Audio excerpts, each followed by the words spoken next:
Gure makina ekomakina deitzen da eta izena esaten duen bezala ekologismoari buruz hitz egiten du eta ekologismoan zentratuta dago.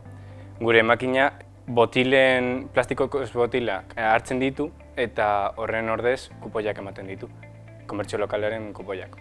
Gure graduko azken moduluetan hasi ginen ideia batekin, baina oraindik ez genekien zehaztuta ze izango zen, egin genuen berdeguneak edo garbitasuna eta guk zentratu ginen garbitasunean.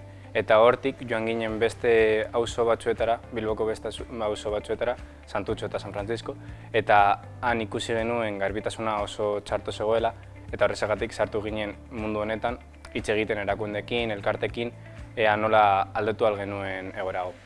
Erakunde eta elkarte batzuekin zehazki egon ginen umeekin eta auzoko jendearekin gauzak ikusten, birziklapenari buruz hitz egiten, tailer desberdinak egiten. Hemen ikasi dudan guztia nire ustez lan merkatuan beharrezkoa izango da. Humanitate digital globalak graduan niretzako pertsonalki oso aukera ona da arazo globalak ikertzeko eta honen irtenbideak emateko aukera ematen digute eta gainera nire ustez bizitzan zerbait jakin behar duzuna da.